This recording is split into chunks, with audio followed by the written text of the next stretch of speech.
ወንድሞቼ እህቶቼ እንዴት ናችሁ? ሁሉ ሰላም ነው?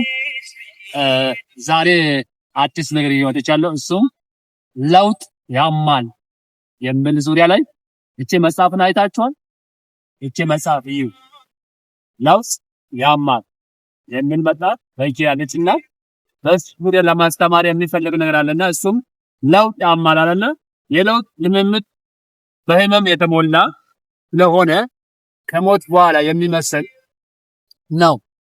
ይሁን እንጂ መሪዎች በለውጥ ጎዳና ላይ ሌሎችም የሚማለዱትም የህመም ቦታ ሊሰጡት አይተናል። ይህ ክፍል መሪዎች በታላቅ ጥንቃቄና በለውጥ ውስጥ ሌሎች መምራት ሲዘጋጅ አስፈላጊ ነው ማለት። ስለዚህ እግዚአብሔር ሙሴን ሲጠራ ዘጸአት ምዕራፍ 3 1 እስከ 14 ድረስ እግዚአብሔር ሙሴን ሲጠራ ሙሴ አሜን ብሎ አልተቀበለም። ምን አለ?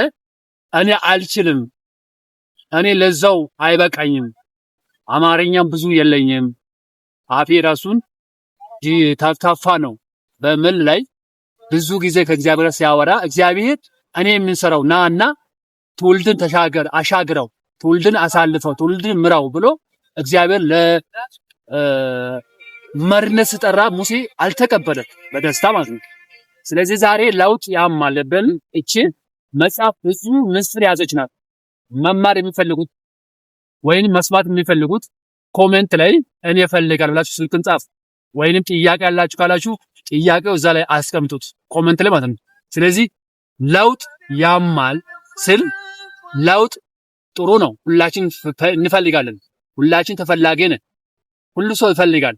ሆኖ ግን ለውጥ ውስጥ እግዚአብሔር ከሌለ፣ የእግዚአብሔር እጅ ከሌለ፣ የእግዚአብሔር ሐሳብ ከሌለ ያማል።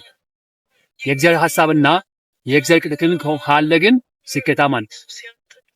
ስለዚህ በጣም እየሰማ ነው ወንድሜ፣ እይተ እየሰማሽ ነው። እግዚአብሔር ቃል ሙሴ ጠራ። ሙሴ ብለው ሲጠራ አቤታል ይሄን ትውልድ አሻግረው አንተ ነው የምትመራው ስል ሙሴ አዘን። አንተ ከሌለ፣ ያንተ ሞገስ ከሌለ፣ ያንተ እጅ ከሌለ እኔ አልወጣም በሚል በብዙ ጊዜ ሙሴ አዝኖ ይሄን መሪነት ተቀበለ። ዛሬ በእኛ ትውልድ ሰው ምን ያለ ነው? በእኛ ትውልድ ላይ አንተ ነብይ ነህ፣ አንተ አገልጋይ እሳይ ብለን እንቀበላለን። ከዛ መጨረሻው ግን ሀዘን ይሆናል። ከዚህ ጌታ ይጠብቀን። ስለዚህ ለውጥ አንዳንዴ ያማል ወንድሜ። ለውጥ ውስጥ ደስታም አለ፣ ችግርም አለ። ይሄን ትረዱ።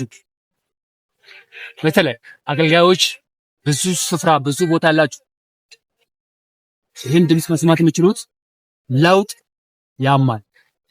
በለውጥ ውስጥ እግዚአብሔር ካለ ደስተኛ ነው። ቤተክርስቲያን የመራ ከሆነ ደስተኛ ነው። ትውልድ የመራ ከሆነ ደስተኛ ነው። እግዚአብሔር ከሌለ ግን ያማል። ሙሴ ዘጸአት ምዕራፍ 3 1 ጀምሮ አንብቡ። ሙሴን እግዚአብሔር በጣም ጠራ፣ ፈለገ። ለምን? ለትውልድ ለሀገር ብሎ። ስለዚህ እግዚአብሔር የጠራው ሰው መቼም ቢሆን ያማል፣ ቢሆንም መጨረሻው በጣም ስኬታማ ነው። ጌታ ስሙ ይባረክ። ስለዚህ እቺ መጽሐፍ መማር የሚፈልጉት ለውጥ ያማል የሚል እቺ መጽሐፍ በኔ እጅ ነው ያለችው። መማር የሚፈልጉት ስልክ ኮሜንት ላይ ወይንም በስልክ እነግራለሁ 0917 29 26 79 ላይ ደውሉ። መጥቼ እቺን ሐሳቡን ለእናንተ ገልጻለሁ። ተባረኩልኝ። እኔ መጋቢ መስፍን እባላለሁ። መልካም ጊዜ ከአዲስ አበባ ነው። ሻሎ ተባረኩ። ጥሩ አድርገን